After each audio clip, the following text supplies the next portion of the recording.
ஹரே கிருஷ்ணா. எல்லா பக்தர்களையும் வரவேற்கின்றோம். ஜெய ராதா மாதவா குஞ்ச பிஹாரி குபி ஜன வல்லபா கிரிவரதாரி யசோதநந்தன பிரஜ ஜன ரஞ்சன यमुनतीरावनचारी शिशि राधा माधव की शिल प्रभुपाद की शिल देव की गौ प्रेमानंदे. So my laptop camera has some issue, so I have to join in my mobile and use both the instruments. Hare Krishna. So இன்றைய அட்வான்ஸ் செஷனுக்கு வந்திருக்கிற எல்லா பக்தர்களுக்கும் மாலை வணக்கங்கள். ஸோ என்று நம்ம தொடங்குவோம். ஓம் நமோ பகவதே வாசுதேவாயா. ஓம் நமோ பகவதே வாசுதேவாயா. ஓம் நமோ பகவதே வாசுதேவாயா. नारायणं नमस्कृत्यं नरं चैव नरोत्तमं देवीं सरस्वतीं व्यासं ततो जयमुदीरयेत्. नष्टप्रायेष भद्रेषु नित्यं भागवत सेवया भगवतीरुत्तमश्लोके भक्तिर्भवतीर्नैष्टकी.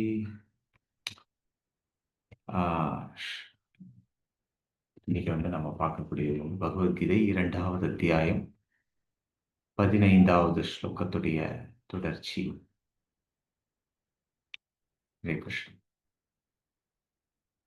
Is the audio and video fine?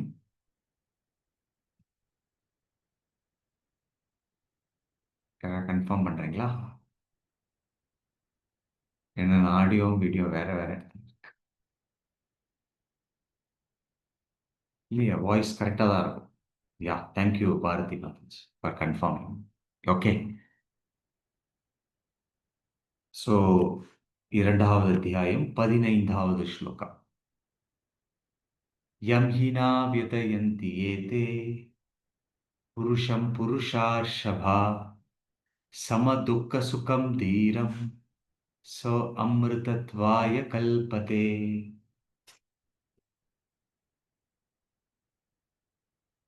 மொழிபெயர்ப்பு பொருளுரை வழங்குபவர் வயச்சார் அரவிந்த பக்தி வேதாந்த சுவாமி ஸ்ரீல பிரபுபாது கீ ஜெய். ஸோ ஒரு தடவை நீங்களும் வாசிக்கலாம், நான் சொல்றேன், நீங்களும் சொல்லுங்க. யம் ஹீனா வியதயந்தி ஏதே புருஷம் புருஷார்ஷபா சமதுக்க சுகம் தீரம் ச அமிர்தத்வாய கல்பதே. ஹரே கிருஷ்ணா. மொழிபெயர்ப்பு. ஸோ கிருஷ்ணர் இது தொடங்குறாரு. மனிதனின் சிறந்தோனே அர்ஜுனனே, இன்ப துன்பங்களால் பாதிக்கப்படாதவனும் இவ்விரண்டு நிலைகளிலும் தன்னிலை மாறாது இருப்பவனுமே நிச்சயமாக விடுதலைக்கு தகுதி பெற்றவனாக இருக்கிறான். பொருளுரை.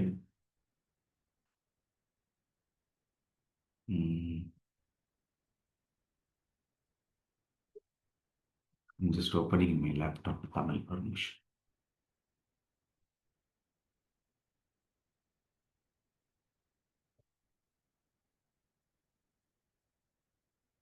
இல்லைன்னா யாராவது படிக்கிறீங்களா? Because my you would like to read.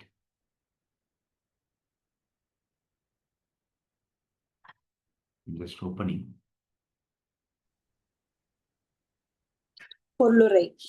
ஆன்மீக உணர்வின் முன்னேற்ற நிலைகளை அடைவதில் ஸ்திரமான மன உறுதியுடையவனும் இன்ப துன்பங்களின் பலமான தாக்குதலை சமமாக பொறுத்து கொள்ளக்கூடியவனுமான ஒருவன் முக்தி தகுதி உடையவன் ஆவான். வர்ணாசிரம தர்மத்தின் 4வது நிலையான துறவு சந்நியாச நிலை மிகவும் கவனமாக இருக்க வேண்டிய கடினமான நிலையாகும். ஆயினும் தன் வாழ்வை பக்குவப்படுத்திக் கொள்வதில் விருப்பமுடையவன் எல்லா சிரமங்களுக்கு இடையில் நிச்சயமாக சந்நியாசத்தை ஏற்றுக்கொள்கிறான். இச்சிரமங்கள் பொதுவாக குடும்ப உறவுகளை துண்டிப்பதாலும் மனைவி மக்களின் உறவை விட்டு விடுவதாலும் எழக்கூடியவை. ஆனால் இச்சிரமங்களை பொறுத்து கொள்ளக்கூடிய முடிந்தால் அவனது ஆன்ம உணர்வு ஆன்ம உணர்வு பாதை நிச்சயமாக முழுமை பெறுகிறது. அதுபோல குடும்பத்தினருடனும் அன்பிற்கு உரித்தானவர்களுடன் போர் புரிதல் கடினமானது என்ற போதிலும் அர்ஜுனன் சத்திரியன் என்ற முறையில் தனது கடமைகளை ஆற்ற வேண்டியவன். அதனை உறுதியுடன் செயலாற்ற முயலும்படி அறிவுறுத்தப்படுகிறான். பகவான் சைத்தன்யர் தனது 24ஆம் வயதில் சந்நியாசம் ஏற்றுக்கொண்ட போது அவரையே நம்பியிருந்த இளம் மனைவியும் முதிர்ந்த தாயும் கவனிப்பதற்கு யாரும் இல்லை. இருப்பினும் உயர்ந்த நோக்கத்திற்காக சந்நியாசம் ஏற்ற அவர் உயர்ந்த கடமைகளை நிலையாக செயலாற்றுகிறார். இதுவே ஜட பந்தத்திலிருந்து முக்தி பெறுவதற்கான வழி. ஹரே கிருஷ்ணா. ரொம்ப நன்றி. ஹரே கிருஷ்ணா. ஓம் அஜானதிமிராந்தஸ்ய ஞானாஞ்சனஷலாக்கயா சக்ஷுருன்மிலிதம் ஏன தஸ்மை ஸ்ரீ குரவே நமः. நமாவும் விஷ்ணுபாதாய கிருஷ்ணபிருஷ்டாய பூதலே ஸ்ரீமதே பக்திவேதாந்த சுவாமிநிதி நாமினே. நமஸ்தே சரஸ்வதி தேவே கௌரவாணி பிரச்சாரிணே நிர்விசேஷ शून्यवादी पाश्चात्य देशधारिणे. जय श्री कृष्ण चैतन्य प्रभु नित्यानंद श्रुद्वैत गदाधर श्रीवासादि गौड़ भक्त वृंदा. हरे कृष्णा कृष्ण कृष्णा हरे हरे, हरे राम राम राम हरे हरे. ஸோ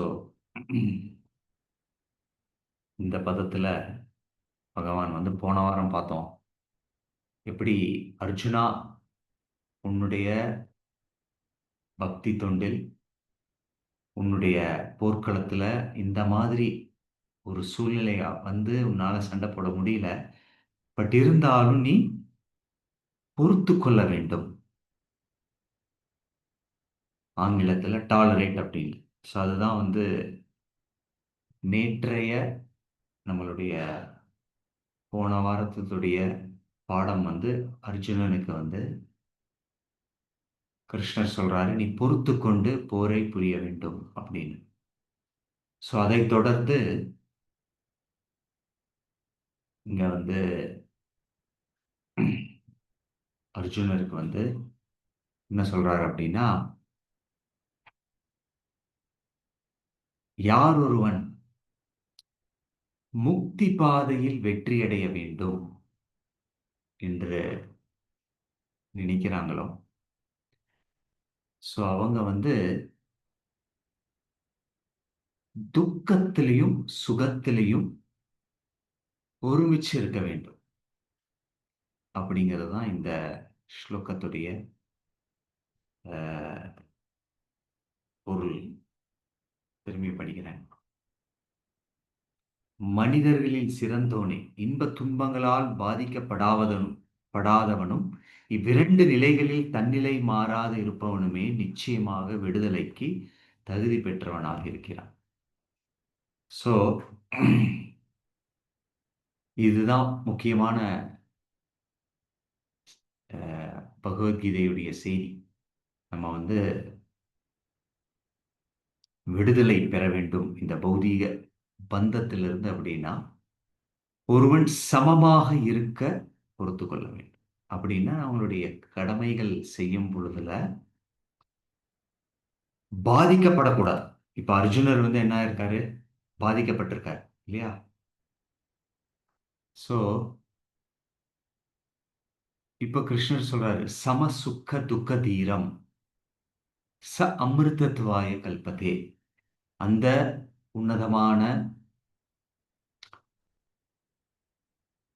இந்த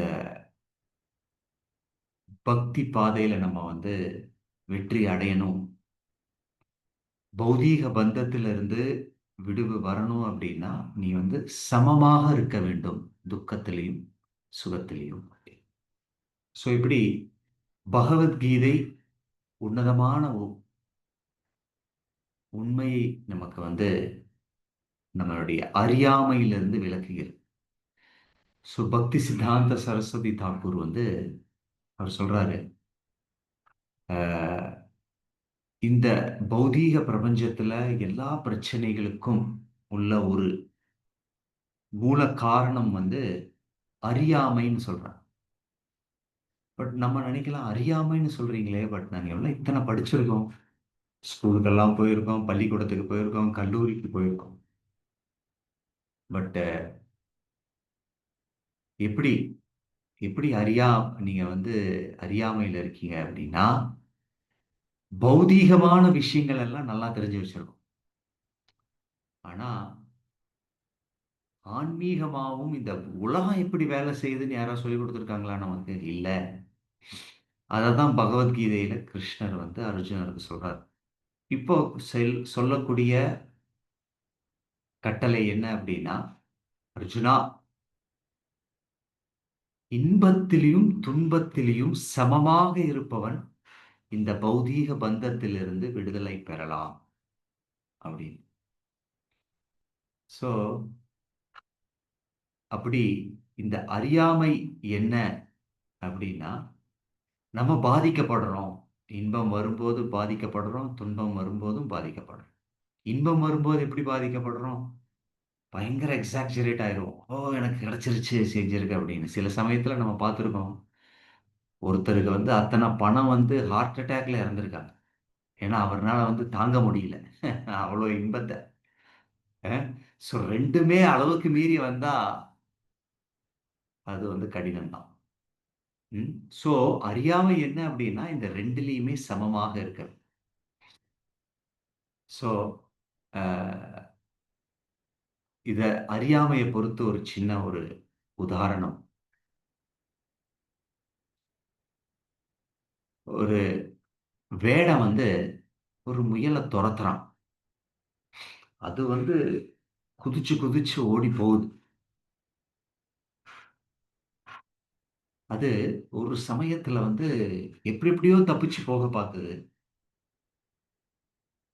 ஆனா வந்து வேடம் வந்து இன்னும் சீக்கிரம் ஓடுறான். ஒரு தருணத்துல வந்து அந்த முயல் வந்து முடிவு செஞ்சுச்சு, நான் வந்து வேடங்கிட்ட இருந்து தப்ப முடியாது. இப்ப என்ன பண்றது? எப்படியோ தப்பிக்கணும். ஆனா இப்ப எனக்கு தெரியும் தப்ப முடியாது. என் பக்கத்துல வந்துட்டாரு அப்படின்னு. அப்படி இருக்கும்போது முயல் என்ன பண்ணும்னா, கண்ணு மூடி இருக்கும். கண்ணு மூடிட்டு அது என்ன நினைக்கும் அப்படின்னா, நான் தப்பிச்சுட்டேன் அப்படின்னு நினைக்கும். அதோடைய கண்ணு மூடுதல்ல வந்து அது தப்பிக்கிற மாதிரி தோணும். பட் ஆனா வேடம் என்ன பண்ணுவான்? அதை பிடிச்சு அவ்வளவுதான், என்ன பண்ணணுமோ பண்ணிடுவான். அப்படி இந்த உலகத்துல எல்லாரும் என்ன நினைக்கிறாங்க அப்படின்னா, கண்ணு மூடிட்டு உட்கார்ந்துடலாங்க. என்ன நடக்கும்? எது உண்மையா நடக்கணுமோ அது நடந்துகட்டும். இப்ப நான் வந்து அறியாமையிலே இருந்துக்கிறோம் அப்படின்னு சொல்லி எல்லாரும் நினைக்கிறாங்க. சோ நம்ம வந்து இந்த முயல் மாதிரி இருக்கக்கூடாது. என்ன நடக்குமோ அது நடக்கும். நம்ம கண்ணு மூடிறதுனால அது நடக்காம இருக்காது. ம். சோ அப்படி நம்ம அறியாமையிலிருந்து விலக வேண்டும். சோ இன்றைய இந்த இதுல வந்து கிருஷ்ணர் வந்து ஒரு பெரிய உண்மையை கொடுக்கிறார். அமிர்தத்வாய கல்பத்தே. நம்ம வந்து இந்த பௌதீக பந்தத்திலிருந்து ஒருத்தன் விடுபடணும் அப்படின்னா, அவன் வந்து சமமாக இருக்க தெரிஞ்சுக்கணும். சோ மனித பிறவி வந்து இதுக்குதான். இந்த பௌதீக பந்தத்திலிருந்து விடுபட்டு அவர் வந்து முக்தி அடைவதற்கு முயற்சி செய்ய வேண்டும். இது இறப்பு பிறப்புங்கிற சக்கரத்துல இருந்து. இந்த இறப்பு பிறப்புங்கிற சக்கரத்துல நம்ம போயிட்டு இருக்கிற வரைக்கும் நமக்கு என்ன ஆகும்? விதவிதமான உடம்புகள், விதவிதமான கிரகங்கள், மேல் லோகம், கீழ் லோகம் இப்படி மாறி போயிட்டே இருக்கும். சோ இந்த பயணத்தை நிறுத்துவதே மனித பிறப்பின்னு ஒரு பெரிய குறிக்கோளாக இருக்க வேண்டும். அந்த பயணத்தை நிறுத்தி பகவானுடைய பாத கமலங்கள்ல நம்ம வந்து சரணாகதி அடைய வேண்டும். ஸோ இங்க வந்து பகவான் சொல்றாரு, அப்படி ஒருவன் மனித பிறவியில் முக்தி அடைவதற்கு முயற்சி செய்யும் பொழுது என்ன தகுதி அந்த முக்திக்கு அப்படின்னா, பகவான் என்ன சொல்றாரு? சம சுக்க துக்க தீரம். துக்கத்திலையும் சுகத்திலையும் அவன் ஒருமிச்சு இருக்க வேண்டும் அப்படின்னு. பட் இதோடைய உண்மை நமக்கு தெரியல. நம்ம வந்து ரொம்ப பிஸியா இருக்கோம். நம்மளுடைய பொருளாதார வளர்ச்சியில நமக்கு வந்து அதுதான் முக்கிய குறிக்கோளா இருக்கு. எப்படி என்னுடைய பௌதீக வாழ்க்கையை நான் வந்து உயர்த்தி கொள்ள வேண்டும் அப்படின்னு. அப்புறம் வந்து இந்த பௌதீக உலகத்தை பற்றிய விஷயங்கள் எல்லாம் நம்ம வந்து தெரிஞ்சுக்க சேகரிப்பு. ம். நியூஸ் பேப்பர் படிக்கிறோம், அந்த புக்கு படிக்கிறோம், இந்த புக்கு படிக்கிறோம் அப்படின்னு. பட் ஆனா வந்து இது வந்து நமக்கு உதவாது. ஸோ அதான் ஒரு கிறிஸ்டியன், கிறிஸ்துவ புரோகிதர், கிறிஸ்டியன் பிரீஸ்ட் வந்து அவர் ப்ரீச் பண்றாரு. பல இடத்துலலாம் போய் ப்ரீச்சிங் பண்றாரு. அப்படி ப்ரீச் பண்ணும்போது கோல் மைன்ஸ், கோல் மைன்ஸ் அப்படின்னா நீங்க வந்து அ நிலக்கரி இருக்கு இல்லையா? அதெல்லாம் அடி அ அ பாதாளத்துல தான் அவங்க வந்து அப்படி தோண்டி தோண்டி எடுப்பாங்க. அந்த அந்த இடத்துல போய் இவங்களுக்கெல்லாம் வந்து பிரச்சாரம் பண்ணி, அ இந்த பிரீஸ்ட் வந்து பிரச்சாரம் பண்றாரு. நீங்க இப்படியெல்லாம் இருந்தீங்க, பகவானுடைய உணர்வு இல்லாம உங்களுடைய வாழ்க்கையை நீங்கள் வாழ்ந்தீங்கன்னா, நீங்க வந்து நரகத்துக்கு தான் போகணும். அப்படி. அப்ப வந்து நரகம்னா என்ன? அப்படின்னு கேட்குறாங்க. இந்த நிலக்கரி சுரங்கத்துல இருக்கக்கூடியவங்கலாம் வந்து கேட்குறாங்க. நரகம்னா என்ன? ஸோ அங்க வந்து ஆக்சுவலா மூச்சு திணறும். இருட்டா இருக்கும். அங்க வந்து கொடூரமா இருக்கும். சூரியனெல்லாம் பார்க்க முடியாது. வெளிச்சமே இல்ல. இப்படிலாம் வந்து விளக்குறாங்க. அப்போ இப்படி விளக்கும்போது, அவங்க அந்த தொழிலாளர்கள்லாம் அதுல பண்றவங்க சொல்றாங்க, "நான் ஆல்ரெடி இங்க தாங்க இருக்கேன். நரகத்துல தான் இருக்கேன்." நீங்க சொல்ற மாதிரி. ஏன்னா, சுரங்கத்துல எப்படி இருக்கும்? சரியா காத்து இருக்காது. அப்புறம் வந்து என்னது? இருட்டா இருக்கும். ஸோ நான் நரகத்துல தாங்க இருக்கேன் அப்படின்னு. அப்போ இவர் வந்து இந்த புரோகிதர் நினைக்கிறாரு, இவருக்கு எப்படி இந்த விழிப்புணர்வ குடுக்கறது? நரகம்னா என்ன? அப்படின்னு. அப்போ இவரு ஒரு சின்ன பிரச்சாரத்துல வந்து ஒரு சின்ன திருப்பு முனையா அவர் சொல்றாரு, "நீங்க நரகத்துக்கு போனீங்கன்னா, நியூஸ் பேப்பர் இருக்காது." அப்படின்னு சொல்றாங்க. "ஓ! அப்படியா? அது ரொம்ப கஷ்டமாச்சே." அப்படின்னு அவங்க வந்து கொஞ்சம் விழிப்புணர்வு ஆறாங்க. ஸோ இப்படி நம்மளுடைய விஷயங்கள்லாம் வந்து பௌதீகமாக இதை பற்றி தெரிந்து கொண்டு செய்றதுக்கு தான். ஸோ அப்படிப்பட்ட இந்த பௌதீக உலகத்துல பகவான் வந்து என்ன சொல்றாரு? "அர்ஜுனா, சம சுக்க துக்க தீரம் ச அமிர்தத்வாய கல்பதே." நீ வந்து அந்த அமிர்தத்த பருக வேண்டும் என்றால், நீ வந்து இந்த பௌதீக பந்தத்திலிருந்து விடுதலை பெற வேண்டும் அப்படின்னு நீ நினைச்ச அப்படின்னா, என்னது? நீ வந்து சம சமமாக இருக்க பயிற்சி எடுக்க வேண்டும்.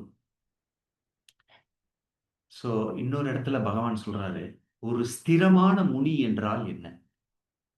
துக்கேஷு அனுத்விக்ன மனஹ, சுகேஷு விகத ஸ்பிருஹ, விதாராக பயக்ரோத ஸ்திததிர் முனிருச்சதே."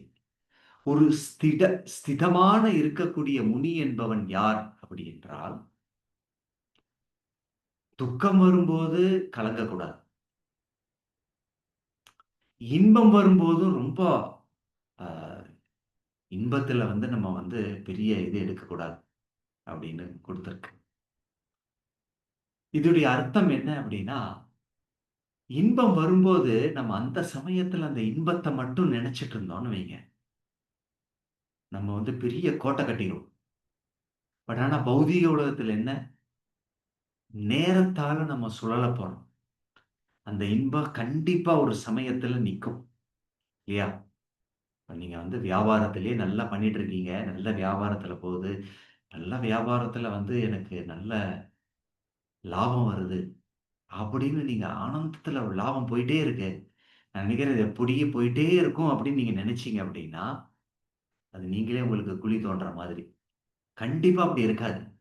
பௌதீக உலகத்துல அந்த இன்பத்துக்கும் ஒரு எல்லை உண்டு. கண்டிப்பா அதுக்கு ஒரு முற்றுப்புள்ளி உண்டு. ஸோ அதனால ஆன்மீக உணர்வுல வளர்ந்தவன், இந்த இன்பம் போகும்போது அவனுக்கு என்ன நினைப்பாரு? ஆ இது எப்படியோ ஒரு முற்றுப்புள்ளி வரும். அதனால இதுல நான் வந்து தளரக்கூடாது. அப்படின்னு ஆன்மீகத்துல வந்தவங்க இது ஒரு உணர்வு வரும். அதே மாதிரி துக்கத்துல இருக்காங்க. பெரும்பாலான சமயம் நம்ம துக்கத்துல தான் இருக்கோம். அது இக்கட்டான சூழ்நிலைகள்ல நம்ம வந்து நம்ம நினைக்கிறோம், ஐயோ! இப்படி ஆயிருச்சே, இப்படி ஆயிருச்சே. அதே சமயத்துல அவர் நினைக்கிறாரு, இந்த பௌதீக உலகத்துல எல்லாமே சக்கரம் மாதிரி. ஸோ அது இந்த துன்பத்தையும் நான் வந்து பொருட்படுத்தாமல், அப்படியே என் வாழ்க்கையில என் கடமையை செஞ்சுட்டு நான் போயிட்டே இருக்கணும். அப்படின்னு நீங்க நினைச்சீங்கன்னா, அந்த துன்பம் வந்து உங்கள பெருசா பொருட்படுத்தாது. ஸோ, இது ஆன்மீக வாழ்க்கையில வந்தவங்க எல்லாருமே இந்த படியில வந்து ஏறணும். அப்படின்னா என்ன? இன்பம் வரும்போதும் சரி, துன்பம் வரும்போதும் சரி, தளரக்கூடாது. அப்போ உதாரணத்துக்கு இந்த மாதிரி சூழ்நிலையில வர்றவங்க அவங்களோட வாழ்க்கையில வந்து ஒரு குறிக்கோளாக இருக்கும்போது, ஏதாவது அடையணும்னு குறிக்கோளா இருக்கும்போது, அந்த இறுதி இலக்கை நினைச்சுட்டு போகறதுனால, அவங்களுக்கு நடக்கக்கூடிய இன்பமோ, துன்பமோ பெருசா பொருட்படுத்த மாட்டாங்க. இல்லையா? அத வந்து அவங்க என்ன நினைப்பாங்க? ஐயோ! நான் இத அடையணும். இந்த வெற்றிய நான் அடையணும் அப்படின்னும்போது, துன்பம் வரும்போது அது பெருசா எடுத்துக்க மாட்டாங்க. முன்னிறுத்தி அந்த இறுதி இலக்கு நடக்கிற வரைக்கும் அவங்க வந்து முன்னிறுத்தி போயிட்டே இருப்பாங்க. இல்லையா? உதாரணத்துக்கு அ ஒரு ஒரு பெற்றோர்கள நான் சந்திச்சேன். அவங்களுடைய குழந்தை நீட்டுக்கு பிரிப்பேர் பண்றாங்க. இவங்க ஒண்ணுமே சொல்லல. அந்த பொண்ணு தான் நானே பண்றேன், பண்றேன்னு சொல்லி நீட்டுக்கு எக்ஸாம்க்கெல்லாம் அட்டெண்ட் பண்ணி பண்றாங்க. அப்போ அவங்க பெற்றோர்கள் வந்து அத வந்து அவங்க பார்வையிடுறாங்க. அவங்க பொண்ணு வந்து எப்படி உழைக்கிறா அப்படின்னு. தூக்கம் கம்மி, சாப்பாடு கம்மி, எப்பவுமே எப்படி பிரிப்பேர் பண்றது? பயிற்சி வகுப்புல எல்லாம் விடாம எப்படி அட்டெண்ட் பண்றது? இவங்க சொல்றாங்க, "நீ வா நாங்க வெளியில போறோம்." நான் என்னோட "வா நீ" அப்படின்னு சொல்லும்போது, "இல்ல, இல்ல நீங்க போயிட்டு வாங்க. எனக்கு பிரிப்பரேஷன் பண்ணணும்." ஏன் அப்படின்னா, அந்த மாணவன் வந்து கரெக்ட்டா ஒரு இறுதி இலக்கோட இருக்காப்படி. எப்படியோ நான் நீட்ல பாஸ் ஆகி சீட்டு வாங்கிரணும். அப்போ இந்த மத்ததெல்லாம் வந்து பொருட்படுத்துறதே கிடையாதுங்க. கரெக்ட்டுங்களா? இப்படி நம்மளுடைய இன்பமும், துன்பமும் வரும், போகும். எப்படி? பகவான் சொல்றாரு இல்லையா? "மாத்ரார் ஸ்பர்ஷஸ்து கௌந்தேயா, சீத உஷ்ண சுக துக்கதः." அப்படின்னா கோடைக்காலம் வரும்போது சூடு இருக்கும். குளிர்காலம் வரும்போது குளிர்ச்சி இருக்கும். பட் தன்னுடைய கடமையில திடமாக இருக்கிறவங்க தளர மாட்டாங்க. அதான் நம்ம பார்த்தோம் இல்லையா? எப்படி அவர் வந்து ஒரு கிரகஸ்தன் வந்து குளிர்காலத்துல குளிச்சுட்டு, அவர் செய்யக்கூடிய கடமைகள செய்யணும், பகவான பார்த்துக்கணும் செய்யணும்னா தளர மாட்டார். அதே மாதிரி கோடை காலத்துல குடும்பத்த நல்லா பார்த்துக்கணும், அவங்களுக்கு சமைச்சு போடணுங்கிறவங்க, அந்த சூடு வந்து பெரிய ஒரு தளர்ச்சிய குடுக்காது. ம். ஸோ இப்படி கிருஷ்ணர் வந்து அர்ஜுனர்கிட்ட சமமாக இரு அப்படிங்கிறார். அப்போ நம்மளுடைய பக்தி பாதையில, நம்மளுடைய ஆன்மீக வளர்ச்சியில, நம்மளுடைய கடமைகள் எல்லாம் செய்யும்போது என்னது, நம்ம வந்து ஒரு சமமாக இருக்க வேண்டும். அததான் இங்க வந்து அர்ஜுனர் கிட்ட கிருஷ்ணர் சொல்றார். நீ வந்து உன்னுடைய நண்பர்கள், உறவினர்களை பார்த்து இவங்கெல்லாம் வந்து எனக்கு இப்படி இருக்கிறாங்க, அப்படி இருக்காங்க அப்படின்னு. ஆனா அவங்க வந்து எதிரணியில கால் வச்சாச்சு. அவங்களுடைய அந்த செயல்ல வந்து அவங்க எடுத்தாச்சு. பட் இருந்தாலும் நீ வந்து, ஓ அவங்க நெருங்கினவங்க, எனக்கு வந்து தெரிஞ்சவங்க அப்படின்னு. பட் நீ தர்ம யுத்தத்துல எடுத்து நீ வெற்றி அடைவதற்கு உன்னுடைய கால் எடுத்து வச்சாச்சு. இப்ப நீ ஏன் தளர்ற? அதுதான் அர்ஜுனருக்கு சொல்லக்கூடிய விஷயம். ஸோ பிரபுபாதர் இங்க சொல்றாரு, ஒ இந்த அ முக்தி பாதையில ஒரு சந்நியாசி அவர் வர்றார் அப்படின்னா, அவர் சந்நியாசம் எடுத்த பிறகும் கூட அவருக்கு அந்த பழைய பற்றுதல்கள்லாம் இருக்கும். என்னுடைய குடும்பம், என்னுடைய பசங்க, என்னுடைய குடும்பத்தினர்கள் அப்படின்னு. பட் ஆனா அவர் வந்து 50 வயசு மேல ஆயாச்சு. அப்ப அந்த பாதையில வரும்போது என்ன பண்ணணும்? அந்த மாதிரி வரக்கூடிய அந்த ஆசைகள், இல்ல அந்த எண்ணங்களை எல்லாம் அவர் வந்து கட்டுப்படுத்தி, சமமாக முன்னிறுத்தி செல்ல வேண்டும். ஸோ இது ரொம்ப முக்கியமானது.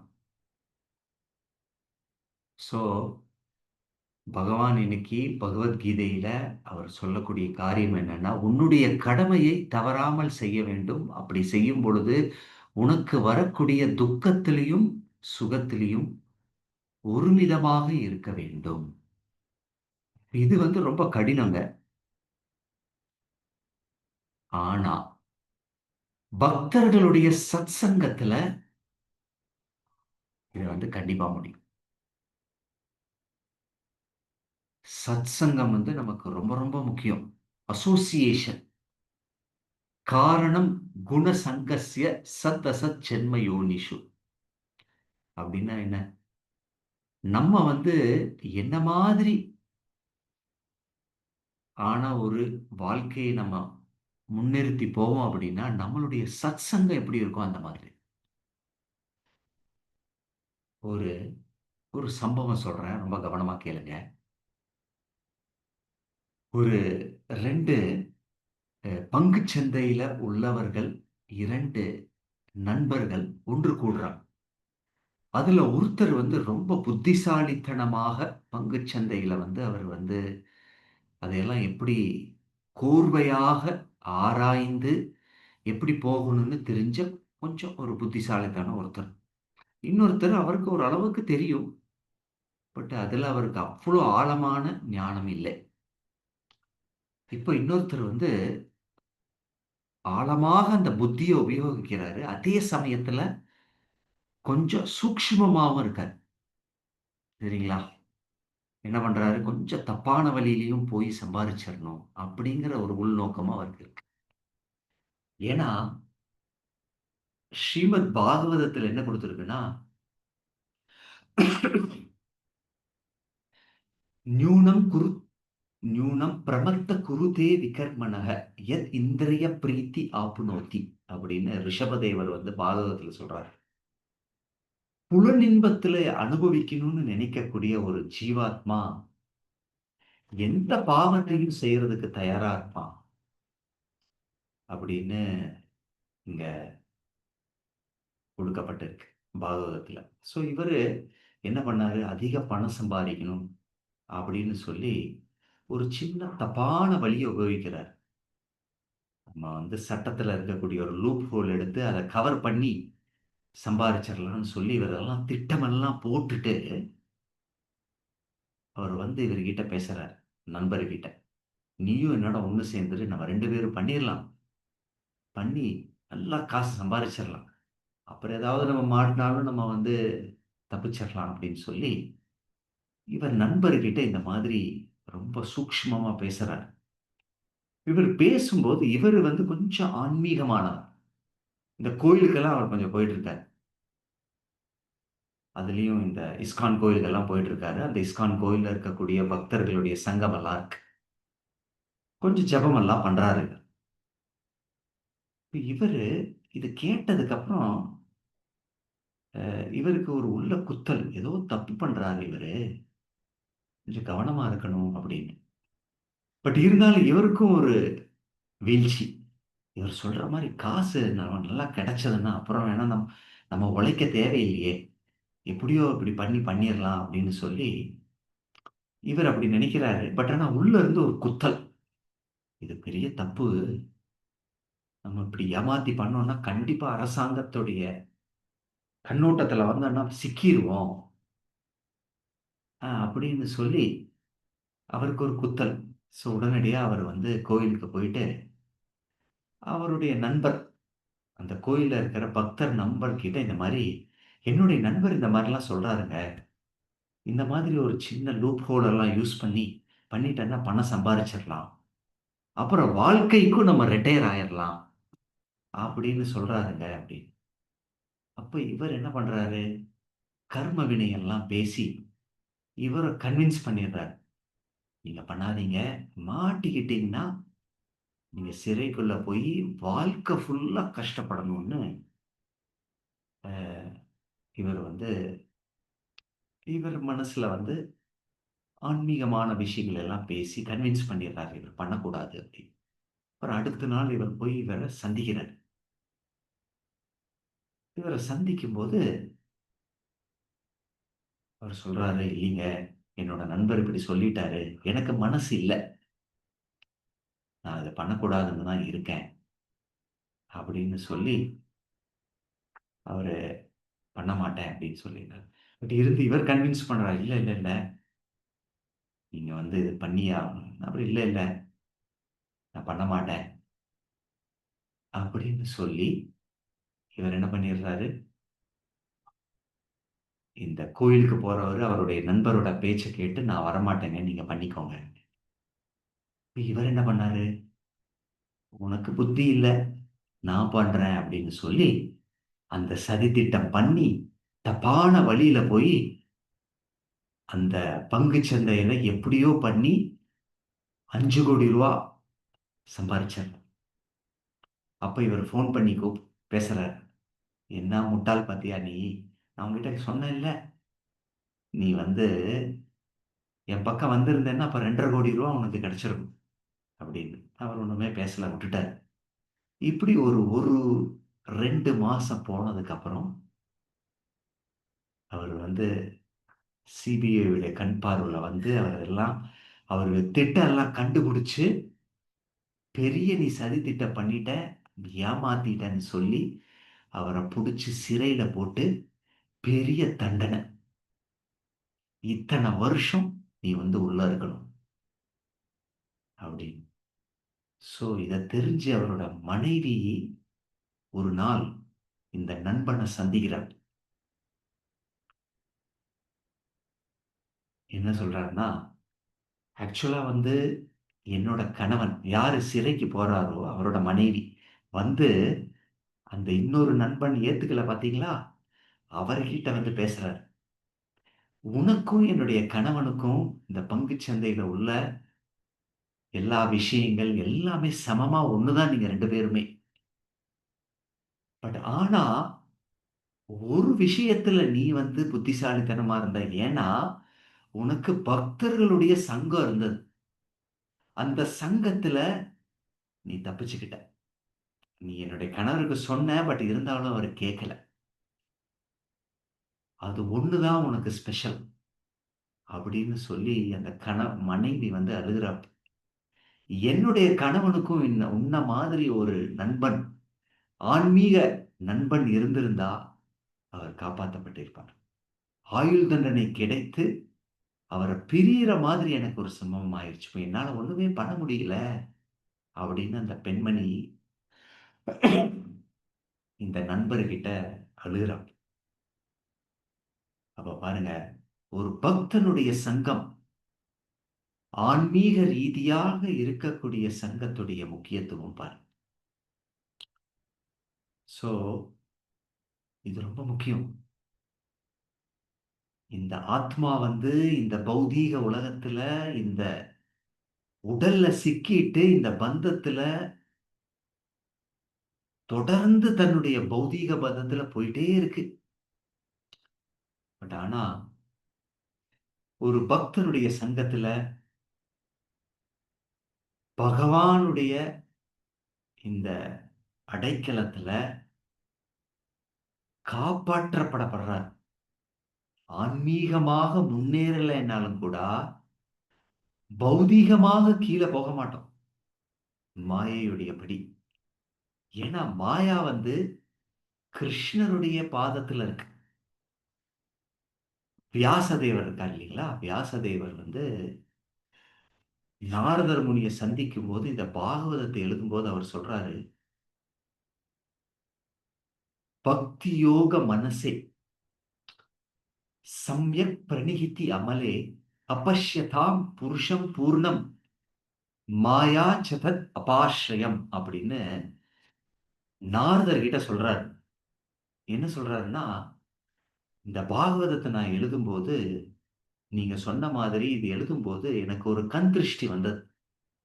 அது என்னங்க அந்த கண் திருஷ்டி அப்படின்னா, எனக்கு இந்த பக்தி யோகம் செய்ததுனால பகவானுடைய திருஷ்டி கிடைச்சது. என்னது? அபஸ்யதாம் பூர்ணம் புருஷம். அந்த பூர்ணத்துவமான இந்த பரம்பொருளை என்னால பார்க்க முடிஞ்சது. அதுக்கப்புறம் என்னது? அந்த புருஷன், மகா புருஷனுக்கு பின்னாடி மாயா இருந்தது. மாயா சதத் அபாஸ்ரயம்.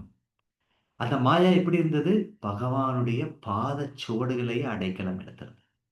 சோ இப்படி இந்த பௌதீக உலகத்துல நம்ம பந்து மாதிரி ஆடப்படுறோம்.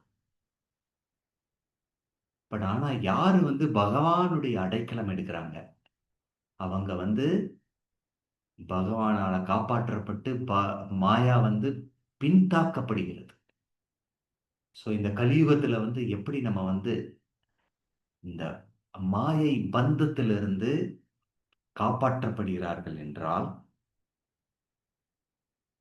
பகவானுடைய அனுகிரகமான ஹரே கிருஷ்ண மகாமந்திரத்தை ஜெபிப்பதன் மூலமா. ஹரே கிருஷ்ண கிருஷ்ண கிருஷ்ண ஹரே ஹரே, ஹரே ராம ராம ராம ஹரே ஹரே. அப்படி இந்த ஹரே கிருஷ்ண மகாமந்திரத்தை ஜெபிப்பதன் மூலமாக அட்லீஸ்ட் பௌதீக வாழ்க்கையில வீழ்ச்சி அடையாம இருப்போம்.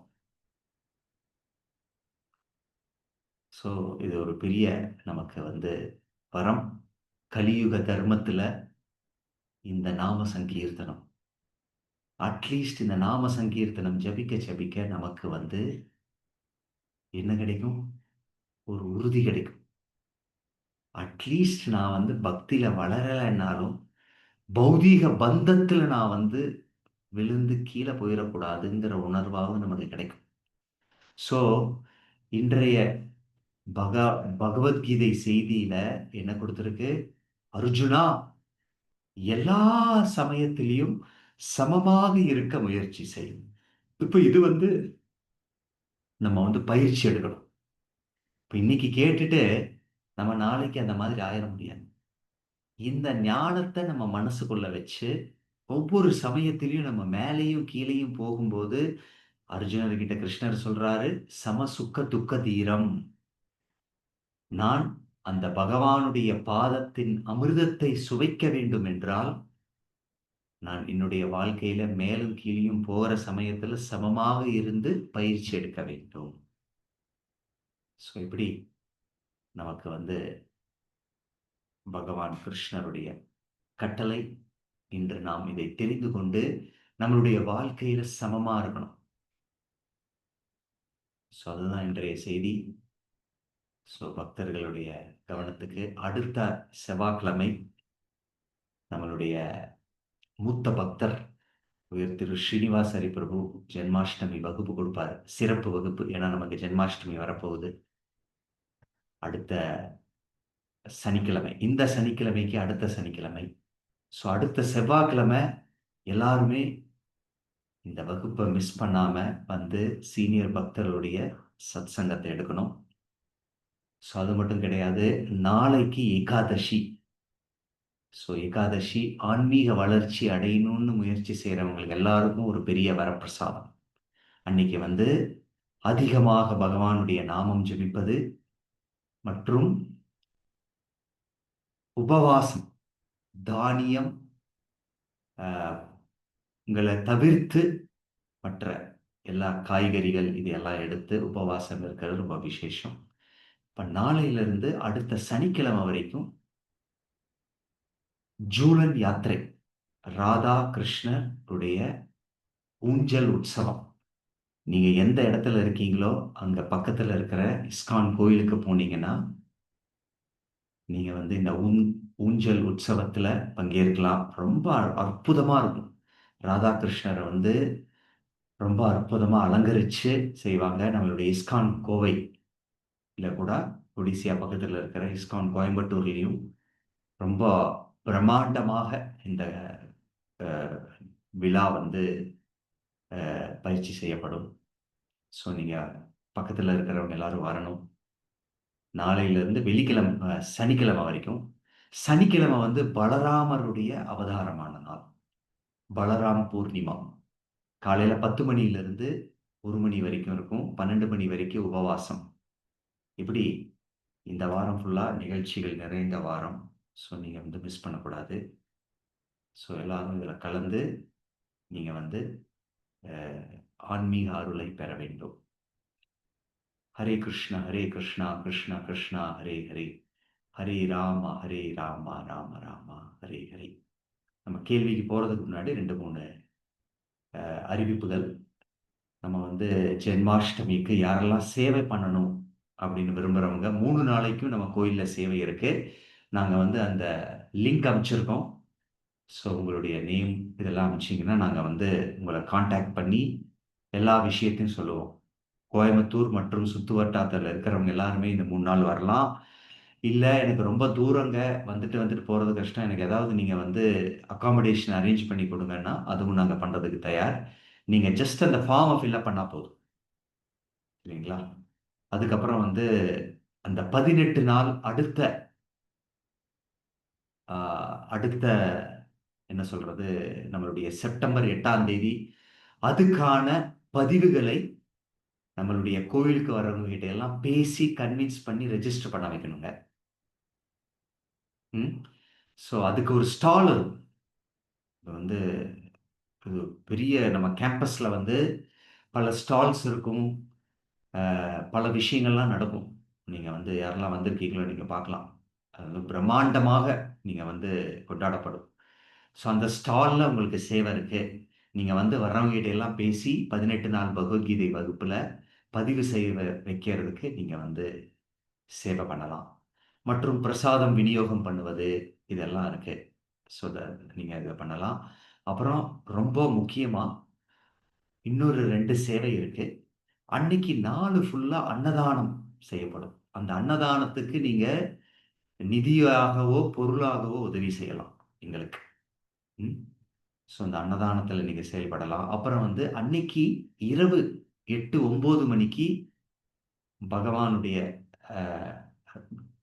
ராதாகிருஷ்ணருக்கு அபிஷேகம் செய்யப்படும். ஸோ இதில் வந்து அந்த கலச சேவையில் யாரெல்லாம் பங்கேற்கிறாங்களோ நீங்கள் பர்சனலாக அபிஷேகம் செய்யலாம். ஏன்னா அந்த நாளில் நீங்கள் அபிஷேகம் பண்ணுறது ரொம்ப விசேஷம். உங்கள் கையால் புண்ணிய தீர்த்த நதியில் எடுத்த தண்ணிகளை எல்லாம் வச்சு பகவானுக்கு அபிஷேகம் பண்ணுவது ரொம்ப விசேஷம். ஸோ இப்படி 3 கலசங்கள் இருக்கு. அஷ்டலக்ஷ்மி கலசம், ஐஸ்வர்ய கலசம், சௌபாகிய கலசம்னு. நீங்கள் அதுலேயும் பங்கேற்கலாம். அதோடைய இதையும் நாங்கள் அனுப்பிச்சிருக்கோம், மறுபடியும் அனுப்புகிறோம். இந்த மாதிரி பல விஷயங்கள் இருக்கு. நீங்கள் பங்கேற்று இந்த விழாக்கள்லாம் நீங்கள் வந்து பகவானுடைய அருளை பெற வேண்டும். श्री श्री जन्माष्टमी महामहोत्सव की श्री प्रभुपाद की श्री गुरुदेव की गौर प्रेमानंदी हरे कृष्णा. ஓகே, யாருக்காவது ஏதாவது கேள்விகள் இருந்தால் நீங்க கேட்கலாம்.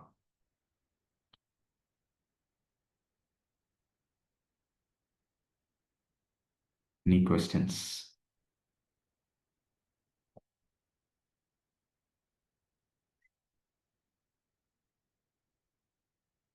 ஸோ எல்லாரும் தயாராயிட்டீங்க சமமாக இருப்பதற்கு இன்பத் துன்பத்தில். ம்.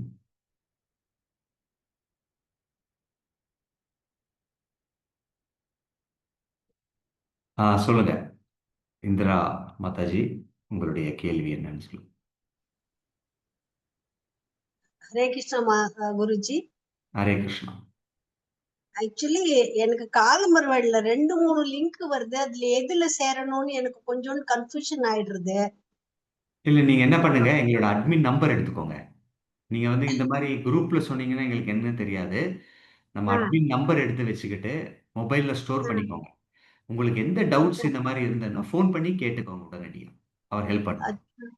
ஏன்னா அதுல இன்னைக்கு எனக்கு மெசேஜ் வந்தது, நீங்க உங்களுடைய குரூப்ல சேர்ந்துன்னு நீங்க உள்ள வாங்கோ அப்படின்னு எனக்கு மெசேஜ் வந்தது. நீங்க என்ன அது பண்ணுங்க, எனக்கு ஃபோன் பண்ணி பேசுங்க அவர்கிட்ட. ம். அச்சா, சரி ஆ? சரி சரி ஓகே. சரி கேட்குறேன். ஓகே. வீரராகவன் ஹரே சார் சொல்லுங்க. ஹரே கிருஷ்ணன். ஹரே கிருஷ்ணா சார். சுவாமிஜி வணக்கம். இப்போ இது இந்த சுக துக்கங்களை சமமாக பாவிக்கணும் அப்படிங்கிறது நம்ம இந்த இதுல பார்த்துட்டு இருந்தோம். இப்போ இதே விஷயம்தான் நம்ம அந்த 6வது அத்தியாயத்திலும் கூட வருது இல்லையா? அதாவது குளிரோ வெப்பமோ அல்லது இன்பம் துன்பம் எல்லாத்தையுமே வந்து இல்ல 6வது இல்ல. ஆக்சுவலா பாத்தீங்கன்னா நம்ம முன்னாடி ஸ்லோகம். ஆ, முன்னாடி ஸ்லோகத்திலேயே பகவான் சொல்றாரு, நீ வந்து ம், குளிர்ல இருந்தாலும் சரி, கோடையில இருந்தாலும் சரி, வெற்றி எடுத்தாலும் சரி, நீ வந்து தோல்வி எடுத்தாலும் எல்லாத்துலயும் சமமா இருக்கணும். ஆல்ரெடி முதல் இதுல சொல்றாரு. இப்ப வந்து இன்னும் அதை வந்து ஸ்பெசிஃபிக்கா சொல்றாரு. நீ வந்து சுக்க துக்கத்துல டிஸ்டர்ப் குறிப்பாக ஆகாத அப்படின்னு சொல்றாரு. ஆ, அப்போ இந்த 6வது அத்தியாயத்துல இன்னொரு இடத்துலையும் பார்த்தீங்கன்னா, அதாவது சர்வ பூதஸ்மாத்மானம் சர்வபூதானி எஸ், ஆக்சுவலா வந்து அந்த 6வது இதுல அத்தியாயத்திலே இல்ல, பல அதுல இடங்கள்ல கிருஷ்ணர் இந்த மாதிரி சொல்றாரு. திருப்பி திருப்பி அந்த ஒரு எஸ், விஷயங்கள். எஸ், திருப்பி திருப்பி சொல்றாரு. ஏன்னா ஆக்சுவலா வந்து பகவத்கீதையில பல இடத்துல சிலதெல்லாம் ரிப்பீட் ஆகும். ஆமா ஆமா, ஏன் அப்படின்னா, இப்ப நீங்க வந்து யாராவது ஆசிரியர், எத்தனை எத்தனை பேர் இதுல வந்து இங்க ஆசிரியர்களா நானும் ஆசிரியர் இருக்கீங்க? தான். ஓ, நீங்க ஆசிரியர். ஆமா. நீங்க வந்து சில சமயத்துல ஸ்டூடெண்ட்ஸ்க்கு ஏதாவது சொல்லிக் கொடுக்கணும்னா என்ன பண்ணணும்? ஒரு முக்கியமான விஷயம்னு வச்சுக்கோங்க, என்ன பண்ணுவீங்க? என்ன பண்ணுவீங்க? திருப்பி திருப்பி அதை சொல்லணும். ஆமா. அவ்வளவுதான். அவர் சொல்லுவாரு, என்ன ஆசிரியர் சொன்னதையே சொல்றீங்களே அப்படின்னு அவர் சொல்ல மாட்டாரு. பட் உள்ளுக்குள்ள வச்சுக்குவாரு. கரெக்ட்டுங்களா? Correct but correct. நம்ம நினைப்போம், அவர் சொல்ல சொல்ல மேபி அவர் ஒரு மனசுக்குள்ள. So same thing is happening in Bhagavad Gita also. ஒரு இடத்துல நீங்க பாத்தீங்கன்னா 2வது அத்தியாயத்துல பகவான் ஆத்மாவை பத்தி ம் 25 ஸ்லோகத்துல சொல்றாரு. அப்போ ஒருத்தர் யாராவது சொல்லுவாங்க, இது ஏன் இப்படி சொல்றாரு பகவான்? ஏன்னா நம்மளுடைய இருதயத்துக்குள்ள ஆழமா போகணும். நம்ம இது என்ன சொல்லப்படுதுன்னா, இந்த பௌதீக உலகத்துல கலியுகத்துல உன்னதமான ஒரு விஷயம் என்னன்னா மறதி. நீங்க கிளாஸ் முடியுது இல்லையா, ஜூமை க்ளோஸ் பண்ணீங்கன்னு வைங்க, என்னெல்லாம் கேட்டீங்க மறந்து போயிருவீங்க. அப்புறம் வந்து திடீர்னு ஒருத்தர் வந்து கத்துவாரோ ஏதோ செய்வாரு, நீங்க வந்து சமநிலையெல்லாம் ஓடி போயிரும். அப்படிங்களா? ஆமா. அப்போ அத வந்து மெல்ல மெல்லமா கேட்டு கேட்டு பயிற்சி செஞ்சு செஞ்சு செஞ்சு செஞ்சுதான் நம்ம வந்து மேல போக முடியும். கரெக்ட்டுங்களா? Actually whatever you said is correct. 6th chapter, 8th chapter, 13th chapter, ஆ, 12th அதுலயும் கூட சாப்டர். 12th சாப்டர்ல நீங்க பாத்தீங்கன்னா, நீங்க உங்களுக்கு ஞாபகம் இருக்கான்னு தெரியல. 12ல 10 தான். ஸ்லோகங்கள் வந்து எனக்கு யாரெல்லாம் பிரியமாவாங்கன்னு பகவான் சொல்றாரு. ஏன்னா இன்னைக்கு திருப்பி போய் பாருங்க. பகவத்கீதை 12வது அத்தியாயம் கடைசி 12, ஐ திங்க் 8 ஸ்லோகங்களோ 9 ஸ்லோகங்கள். யாரெல்லாம் எனக்கு பிரியமானவர்கள் அதுல சொல்றாரு. யார் ஒருத்தர் சமமா இருக்காங்களோ, பௌதீக சந்தோஷங்கள்லாம் வரும்போது, எனக்கு இது கிடைச்சிருச்சு, எனக்கு அது கிடைச்சிருச்சு. அதே சமயத்துல, ஐயோ! நான் தொலைச்சுட்டேனே! இப்படின்னு நினைக்காம சமமாக இருக்கிறவன் எனக்கு பிரியமாகறான்னு சொல்றாரு. கரெக்ட்டுங்களா? So it is not only this place, many places. But இந்த ஸ்லோகத்துல ஆழமா இது இத இத வந்து ஸ்பெசிஃபிக்கா சொல்றாரு. That is something which for us to bring it to our notice. Okay. ம். நன்றி. ஹரே கிருஷ்ணா. ஆக்சுவலா இன்னொரு விஷயம் கூட, நம்ம வந்து கேட்கறது ஒண்ணுங்க. பட் ஆனா வந்து இது பயிலும் போதுதான் நமக்கு அந்த சக்தி நமக்கு கிடைக்கும்.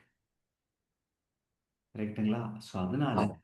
ஞான விஞ்ஞான சம்ஹிதம்னு பகவான் வந்து பகவத்கீதையில சொல்றாரு. ஞானம் மட்டும் கிடைச்சா உபயோகம் இல்ல. அத பயிற்சி செய்யணும். எழும்போது நீங்க எவ்வளவு சிரமங்கள் வந்தாலும் அதை வந்து நம்ம வந்து பொருட்படுத்தாமல் போகணும். நம்ம அத வந்து நம்ம வந்து உட்கொண்டு இந்த ஞானம் தலையில நிக்கணும். ஓ! கிருஷ்ணர் சொல்லியிருக்காரு. So let me practise now. சகிச்சுக்கிட்டு இருக்கலாம். அப்படின்னு பண்ணீங்கன்னா, you are going one step towards Krishna. So that is how it happens. But அது கிராஜுவலா வருங்க. நீங்க வந்து ஆனா, இது வந்து எல்லாருமே ஜெபம் பண்ணணும். சில பேர்லாம் வந்து பகவத்கீதையெல்லாம் கேட்கறாங்க. பட் ஆனா ஜெபம் பண்ண ஆரம்பிக்கிறது இல்ல. அப்ப என்ன ஆகுதுன்னா, இது வந்து இப்ப நீங்க ஒரு டாக்டர் கிட்ட போறீங்க. சரிங்களா? அ இப்ப டாக்டர் கிட்ட போகும்போது 2 விஷயம் முக்கியம். அவர் உங்களுடைய கையெல்லாம் தொட்டு, நெஞ்செல்லாம் தொட்டு, நாடியெல்லாம் பார்த்து, உங்களுக்கு ஜுரம் இருக்குங்க. இந்த ஃபீவர் இருக்கு, இந்த வைரல் இருக்குன்னுலாம் சொல்லி, அவர் என்ன பண்றாரு? மருந்து எழுதுறாரு. இந்த மருந்து ஏபிசி. காலையில ஒண்ணு சாப்பிடுங்க, நைட் ஒண்ணு சாப்பிடுங்க. அப்புறம் இந்த மருந்து நைட்டு படுக்கிறதுக்கு முன்னாடி சுடு தண்ணீல இதெல்லாம் போட்டு எல்லாம் விவரமா குடுக்குறாரு. சரிங்களா? இதெல்லாம் எழுதி குடுத்துருவாரு. அப்புறம் என்ன பண்ணுவாரு? 2 விஷயம் சொல்லுவாரு. கவனமா கேளுங்க. ஆயில் எல்லாம் ஜாஸ்தி எடுத்துக்காதீங்க அப்படிம்பாரு. ஆனா அது எழுதுவாரா? எழுத மாட்டாரு. இது டயட்ல வந்துரும். கரெக்ட்டுங்களா? அ ஆமா. இப்ப வந்து என்ன பண்ணுவாரு? சொல்லுவாரு. ஆயில் ஜாஸ்தி சாப்பிடாதீங்க. ஆல்ரெடி உங்களுக்கு இதுவா இருக்கு. வயிறு திரும்பி அப்செட் ஆயிடும். அப்புறம் காரமா சாப்பிடாதீங்க. சரிங்களா? அ இப்படிலாம் சொல்லுவாரு. சரியா? அவரு எழுதல. நம்ம வீட்டு மறந்து வந்துருவோம். சரியா? இப்ப வந்ததுக்கப்புறம் மருந்தெல்லாம் கரெக்ட்டா சாப்பிடும். ஆனா என்ன? நல்லா மூக்கு புடிச்சு என்ன பண்ணுவோம்? நல்லா ஒரு வடை, பஜ்ஜி இதெல்லாம் சாப்பிடுவோம். சரிங்களா? அப்புறம் 3 நாள் அவர் குடுத்தது சொன்னதுக்கப்புறம் அதே மாரி தான் ஜுரம். அதே இதுதான். அப்ப என்ன சொல்லுவோம்? இந்த டாக்டர் சரியில்ல. அவரு மருந்து வேலை செய்யல. அவரு சொன்னாரு இல்லீங்களா? டயட் ஃபாலோ பண்ணுங்கன்னு. சொன்ன மாதிரி பகவத்கீதைய கேட்கறது ஒண்ணு. பட்டு இன்னொரு விஷயம் நாம ஜெபம் செய்ய வேண்டும். அதுக்கு தான் காலையில வாங்க. வந்து காலையில ஜெபம் பண்ணுங்க. 1 மணி நேரம் இருக்கு. இல்ல 5 நிமிஷம் வந்து ஜெபம் பண்ணிட்டு போங்க. ஸோ இந்த மாதிரி மெடிசின் பிளஸ் டயட் அப்படி ஜெபம் இது பண்ணும்போது, அந்த ஜெபம் தான் நமக்கு முக்கியம். இந்த கலியுகத்துல பகவத்கீதையை கேட்டு உட்கொண்டு கொள்றதோட இன்னும் ஒரு படி அதிகம் வந்து ஜெபம் பண்றது. ஸோ இப்படி இத பண்ணும்போது நமக்கு சரியாகும். சரிங்களா? ஹரே கிருஷ்ணா.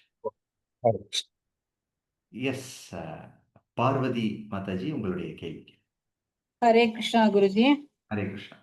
நீங்க அது இப்ப சொன்ன ஸ்லோகத்துல சைத்தன்ய பிரபுஜி வந்து 24 வயசுல தன்னோட அம்மாவையும் வைஃபையும் விட்டுட்டு சந்நியாசம் ஏத்துக்கிட்டாங்கன்னு சொன்னீங்க தானே? ஆமா. அப்ப அது பிரபுபாத் நம்ம வந்து குடும்பத்துல பொருளுரை எழுதியிருக்காரு. கரெக்ட். பொருள் இருக்குல்ல, அதுல வந்து நம்ம குடும்பத்திலே இருந்த அவங்களுக்கும் எல்லாம் செஞ்சுட்டு சந்நியாசம் மாதிரி எல்லா வாழ்க்கையும் வாழ முடியுமா? இல்ல இத செஞ்சுட்டு அந்த மாதிரி விட்டுட்டு போனது சரியா? 2க்கும் எனக்கு பதில். ஓகே. ஸோ ஒண்ணு வந்து இங்க வந்து சைத்தன்ய மகாபிரபுவுடைய விளக்கம் கொடுத்திருக்கு. அவர் வந்து சந்நியாசம் எடுத்தாரு. என்ன காரணம் அப்படின்னா, அவர் வந்து பகவான் முழுமுதற் கடவுளே. ஆனா வந்து அவர் ஒரு கிரகஸ்தனா இருந்து ஒரு எடுத்துக்காட்டாக இருந்தார். பட் ஆனா, அந்த கிரகஸ்தனுடைய வாழ்க்கையில அவர்னால சரியாக பிரச்சாரம் செய்ய முடியவில்லை. அப்புறம் எல்லாரும் அவர் சொல்றதெல்லாம் வந்து பெருசா எடுத்துக்கல. அவர் கிரகஸ்தர் தானே, அவர் என்ன சொல்ற அப்படின்னு பெருசா எடுத்துக்கல, அவருக்கு மரியாதை கொடுக்கல. பட் ஆனா அவர் வந்து அதி உன்னதமான ஒரு செய்தியை கொடுத்தார். அப்போ சைத்தன்ய மகாபிரபு அவரு ஸ்மரணம் பண்ணாரு.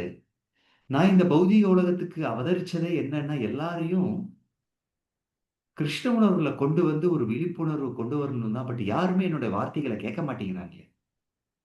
ஆனா, இப்போ இதே பாருங்களேன், ஒரு உபன்யாசம் நடந்துட்டு இருக்கு. ஒரு சன்னியாசி பேசுறாரு அப்படின்னா, எல்லாரும் என்ன பண்ணுவாங்க? முழு கவனத்தோட, ஏன்னா அவர் வந்து முழுமையாக துறந்து, அவர் வந்து இந்த செய்திய கேட்கிறாரு, சொல்றாரு. அப்ப கவனமா கேட்பாங்க இல்லையா? அவருக்கு மரியாதையும் செலுத்துவாங்க. அப்ப அந்த மாதிரி சைத்தன்ய மகாபிரபு செய்த காரியம் வந்து, அது ஒரு உன்னதமான காரணத்துக்காக அவர் செய்தார். இது ஒரு காரியம். இப்ப நீங்க கேட்கிறது இன்னொன்னு. இப்ப நான் வந்து வீட்ல இருந்தபடி பண்றேன். நான் சந்நியாசம் எடுக்காம இருந்தேன்னா, அப்படி துறவற்ற ஒரு வாழ்க்கை இருக்க முடியுமா? அடுத்த கேள்வி. அது இருக்க முடியும். ஏன்னா, பகவத்கீதைய நம்ம பார்த்தோம் இல்லையா? 6வது அத்தியாயம் ம். முதல் ஸ்லோகத்துல துறவு என்பது என்ன? செயல் Declare கிடையாது. செயல் கிடையாது. நம்மளுடைய பகவான உணர்வுல துறவற்று இருக்கணும். இப்ப நான் வந்து ஒரு கடமைய செய்றேன். இல்ல அப்படின்னா ஒரு செயல செய்றேன். செய்யும்போது நான் வந்து பலன் எதிர்பார்க்கிறேன் இல்லையா? பட் ஆனா பகவான் என்ன சொல்றாரு? நீ செய்த செயலுக்கு பலன் ஆட்டோமேட்டிக்கா வரும். நீ அத நெனச்சு பண்ணா தான் வரணும்னு கிடையாது.